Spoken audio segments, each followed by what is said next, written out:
नमस्कार, आप देख रहे हैं इंडियन आवाज में मध्य प्रदेश के सबसे आखिरी विधानसभा क्षेत्र जावद के उभरते भाजपा नेता पूरन अहीर से विशेष बातचीत। इस बातचीत के दौरान उन्होंने भाजपा में वंशवाद की राजनीति से लेकर दीपक जोशी के पार्टी छोड़ने तक पर बेबाकी से अपनी राय दी। साथ ही कैबिनेट मंत्री के भ्रष्टाचारियों को संरक्षण से लेकर बेरोजगारी तक पर खुलकर बोले। देखिए जसवंत रावत के साथ भाजपा नेता पूरन अहीर से खास बातचीत। बताइए कि आपने राजनीतिक शुरुआत कब से करी थी? राजनीतिक शुरुआत तो बचपन से ही जो पिताजी सरपंच थे और उनके देहांत के बाद जो जवाबदारियां परिवार की आई और जो गांव में लोगों ने 2005 में जब मेरी उम्र 22 साल की थी तब गांव के लोगों ने सरपंच के रूप में चुना और सेवा करते करते 2005 से 2010 तक का जो कार्यकाल था उसमें सरपंच के साथ साथ तहसील के पूरे सरपंचों ने मिलकर सरपंच संघ अध्यक्ष बनाया और गांव के विकास के साथ साथ पूरे क्षेत्र के जो सरपंचों ने जो विश्वास किया था और सब सरपंचों को साथ लेके जो क्षेत्र के लिए काम किया और काम तब से लगा के आज तक सेवा करते आ रहे हैं और कर रहे हैं। भाजपा से आपने राजनीतिक शुरुआत करी थी, लेकिन माना जा रहा है कि भाजपा के जो मंत्री हैं ओम प्रकाश सकलेचा, उनके सबसे बड़े कट्टर विरोधी के रूप में आपको देखा जाता है, ऐसा क्यों? भाजपा से राजनीति की शुरुआत मैंने की है। विचारधारा मेरी भाजपा की है और भाजपा के जो बड़े नेता हैं, जो हिंदूवादी जो सोच है और उस सोच के साथ क्षेत्र के विकास के साथ जो भाजपा हर गरीब को साथ लेके जो काम कर रही है, उस विचारधारा के साथ भाजपा से जुड़े हुए हैं। और कट्टर विरोधी की जो लोग मानते हैं तो कि जो विचारधारा जिन लोगों की है वो उससे विचारधारा मेरी मैच नहीं खाती है, तो इस बात को लेके कोई विरोधी माने। बाकी मैं किसी का विरोधी नहीं हूँ, मैं मेरा काम करने में विश्वास करता हूँ। 2015 में जनपद अध्यक्ष चुनाव हुआ था, उस दौरान आपके ऊपर अपहरण के आरोप लगे थे। राजनीति में द्वेषता रहती है, कई नेता ऐसे होते हैं और पूरे देश में ही मैं मानता हूं कि जो बड़े नेता हैं उनको कोई अगर छोटे स्तर का कार्यकर्ता उठता है तो उसको दबाने के लिए ये सारी चीज़ें होती है। झूठे मुकदमे बनाना चुनाव के समय स्वाभाविक है कि कार्यकर्ताओं में आपस में भिड़ंत होती है, तो उस बात को लेकर अगर कोई बड़ा रूप उसको दिया गया तो निश्चित ही इसके पीछे किसी का हाथ है और होता ही है वो। तो भाजपा बोलती है सुचिता की राजनीति, तो ये सुचिता की राजनीति क्या है? अब धीरे धीरे इसमें भी वंशवाद बढ़ता जा रहा है।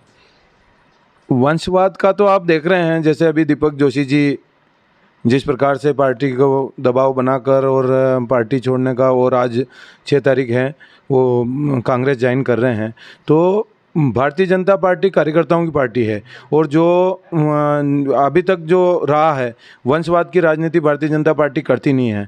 लेकिन जो पावरफुल पदों पे चले गए हैं वो पार्टी पर हमेशा दबाव बनाते आए हैं और दबाव बना रहे हैं, जबकि धरातल पे उन लोगों का दीपक जोशी जी को पार्टी ने नकारा है।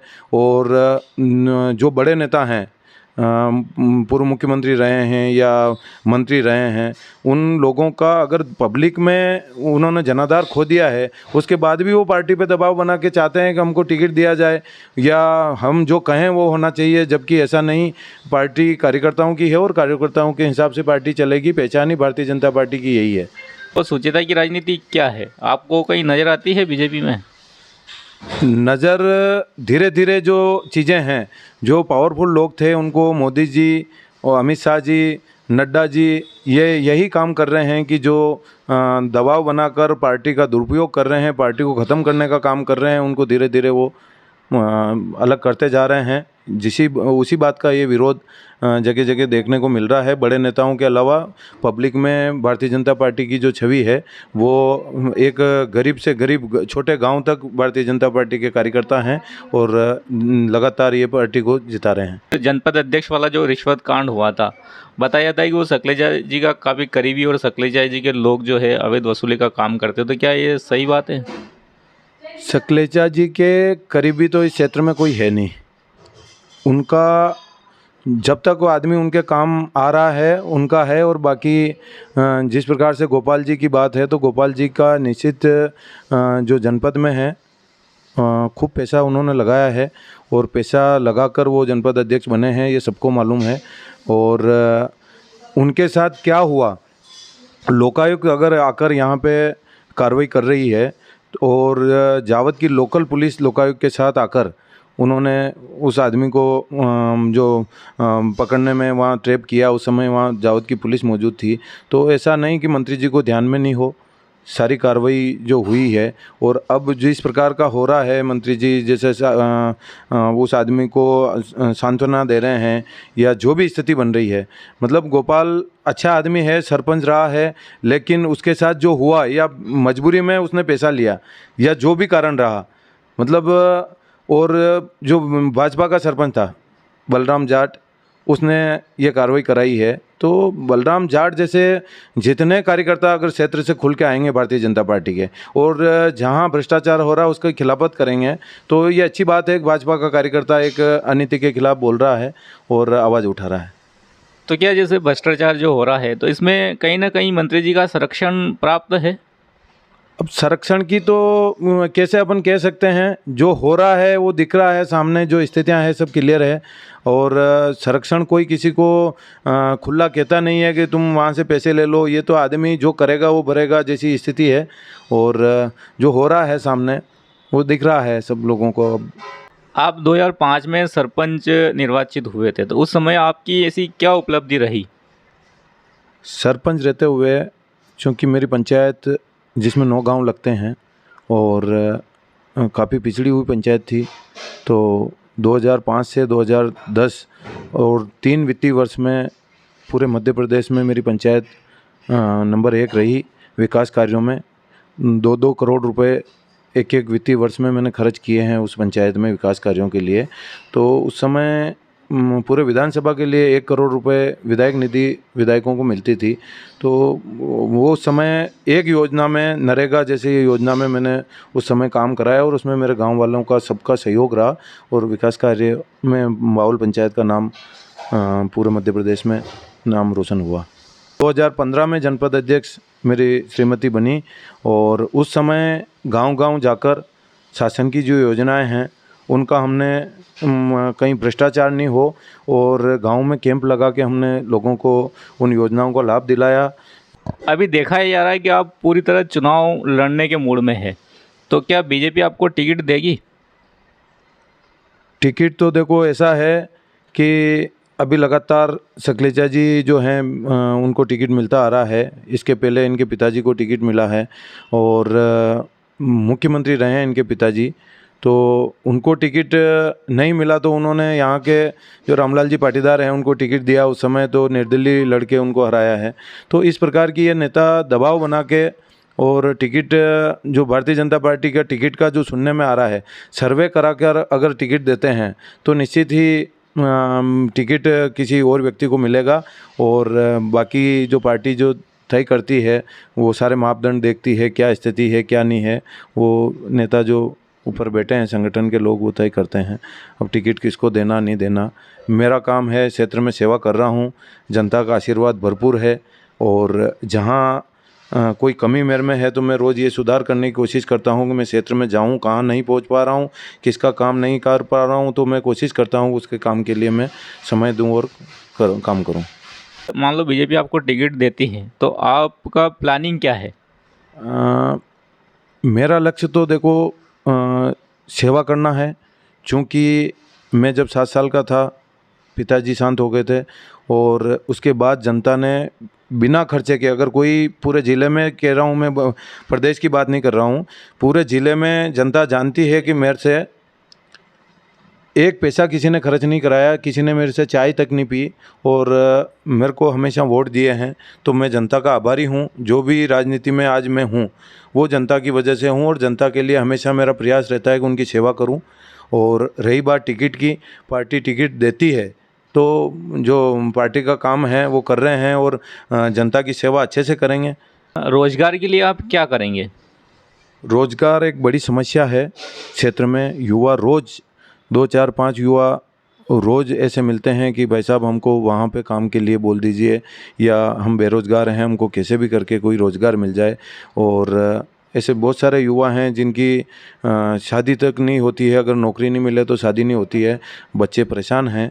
तो रोज़गार के लिए हमेशा प्रयास करते रहते हैं। जहाँ हमारे संपर्क हैं, जहाँ हम कह सकते हैं उनके लिए प्रयास करते हैं और कई युवाओं को रोज़गार के लिए जैसा हमारे से उपलब्ध हो पाता है वो घर चल जाए उनका, ऐसा रोज़गार हम कोशिश करते हैं, दिलाते हैं और आगे भी प्रयासरत रहेंगे। बड़ी यहाँ उद्योग है, विक्रम सीमेंट है, जिसमें बाहरी लोग आके यहाँ काम कर रहे हैं, या और भी जो छोटी मोटी यहाँ उद्योग हैं जो उनमें सब बाहरी लोग आके काम कर रहे हैं। तो वहाँ हमारा ये प्रयास रहेगा कि पहले क्षेत्र के लोगों को आप जो योग्यता रखते हैं, जो काम करने की क्षमता है उनमें, उन लोगों को आप पहले काम पे रखिए। नया गांव जो बैरियर है वो आए दिन चर्चा में रहता है। एक बार आपका भी वहाँ पे एक किस्सा हुआ था, कांड हुआ था, तो वो क्या है, चर्चा में क्यों रहता है, उसके लिए आप क्या प्रयास करेंगे? नया गांव बेरियल किस्सा कुछ बहुत सारे लोगों को मालूम ही नहीं है वहाँ क्या हो रहा है। नहीं, नया गांव बेरियल जो बात आती है वहाँ पे 2010 से 2017 तक सेल टैक्स का जो काम था उसमें वहाँ लाइट की व्यवस्था नहीं थी, जनरेटर से वहाँ फॉर्म भरे जाते थे और वो अनिवार्य थे शासन की तरफ से। वो फॉर्म भरने का जो काम था वो उस समय 70 लड़कों को वहाँ रोज़गार मिला और पढ़े लिखे जो कंप्यूटर चलाने वाले लड़के थे वो लोग वहाँ उन्होंने काम किया और मैंने क्षेत्र के युवाओं को वहाँ रखा और 2017 में सरकार ने उस काम को पूरे देश में बंद कर दिया। उसके बाद वो काम बंद हो गया। रही बात अभी जो कांटे वाला जो सिस्टम है उस पर भी लगभग 300-350 लड़के जो काम कर रहे हैं और गार्ड हैं या कंप्यूटर चलाने वाले जो लोग कांटे पे बैठते हैं वो लड़के हैं। तो उसमें भी यहाँ से क्षेत्र के आसपास के लगभग 100 लड़के हमने वहाँ रखवाए हैं और काम कर रहे हैं वो।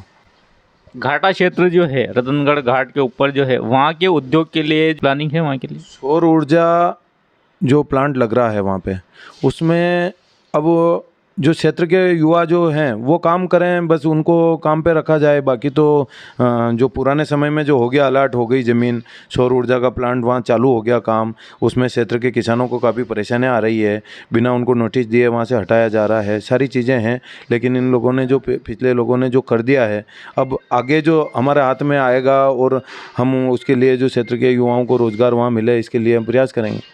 क्षेत्र का प्रसिद्ध तीर्थ स्थल सुखानंद धाम है, इसके विकास हेतु आपकी क्या कोई विशेष प्लानिंग है? जावद विधानसभा क्षेत्र पूरा धर्म को मानने वाला है और लोग व्यक्तिगत खर्चा करके कई भागवत कथाएं करवा रहे हैं, कई बड़े आयोजन करवा रहे हैं। तो सुखानंद धाम तो एक जावद क्षेत्र की शान है और पहचान है।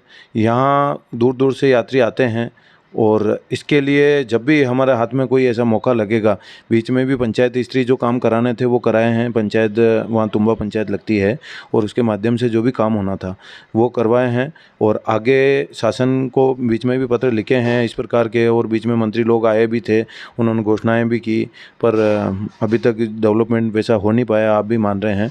और आगे जो समय में जो होगा इस स्थान के लिए हमसे जो प्रयास होगा वो हम बिल्कुल एक पहचान उस स्थान को मिले। पहचान तो पहले ऑलरेडी है, लेकिन वहाँ यात्री जो आते हैं उनको सुविधाएं मिले, ऐसा हमारा प्रयास है। प्रदेश के उद्योग मंत्री जो है ओम प्रकाश सकलेचा, उन्होंने उद्योग मंत्री रहते हुए क्या उद्योग लगाए?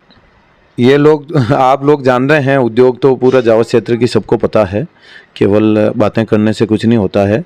और बड़े आदमी हैं सकलेचा जी, और बड़ी बड़ी उनकी जो रहती है क्षेत्र में बातें, जापान भेजने का जैसे उनका है मिशन, वो जापान भेज रहे हैं आए तब से लोगों को। और 251 में मोबाइल हर आदमी को उपलब्ध कराने का उन्होंने बीच में फ्रीडम मोबाइल का वो लॉन्च किया था उन्होंने। उनकी कोई पार्टनर थे उनके और कंपनी, तो उनके बड़े विचार हैं, क्षेत्र की जनता को वो बड़ा लाभ दे सकें, वो ऐसा सोचते हैं। और 251 में मोबाइल अगर क्षेत्र की जनता को दे दें वो तो अच्छी बात है, तारीफ़ काबिल रहेगा काम। और जापान अगर युवाओं को यहाँ से भेज देते हैं तो ये भी अच्छी बात रहेगी कि युवा यहाँ से रोज़गार के लिए जाएं। और वो हॉस्पिटल की उन्होंने पहले घोषणा कर रखी थी, तो हॉस्पिटल भी अगर सुविधा यहाँ दे दें वो तो अच्छी बात है। बड़े आदमी हैं, बड़ी बड़ी उनकी सोच है और बड़े काम करने की उनकी प्लानिंग है, वो कर दें तो बढ़िया बात है। सबसे आखिरी सवाल, अगर बीजेपी आपको टिकट नहीं देगी तो क्या आप निर्दलीय चुनाव लड़ेंगे? देखो, अभी ये चीज़ें कहना और बात करना इस विषय पे पार्टी पे मुझे विश्वास है और पार्टी अपना काम कर रही है। जनता को मालूम है, जैसा क्षेत्र की जनता चाह रही है वैसा मैं काम कर रहा हूँ। और मेरे कोई ऊपर बड़ा ऐसा कोई नेता, मैंने पिछली बार भी इंटरव्यू में बोला था, कोई बड़ा नेता और नेताओं के मैं चक्कर लगाता नहीं हूँ, किसी नेता के आगे पीछे घूमता नहीं हूँ। मेरे को आज छोटे से बड़ा करने में जनता का हाथ है और जनता के लिए 24 घंटे में उपलब्ध रहता हूँ, मुझे ये विश्वास है। और जनता ने निस्वार्थ भाव से, बिना मेरे से कोई स्वार्थ उन्होंने कभी नहीं चाहा है, उसके बाद जनता मेरे साथ है। और जो जैसा जनता चाहती है और जनता के और हमारे बीच की बात है, ये जो प्रेम है जनता का, वो निरंतर मेरा काम है सेवा करने का, कर रहा हूँ और करता रहूँगा। आप देख रहे थे जावद विधानसभा क्षेत्र के कद्दावर नेता पूरन अहीर से विशेष बातचीत। इसी प्रकार की अन्य बातचीत के लिए बने रहिए इंडियन आवाज पर।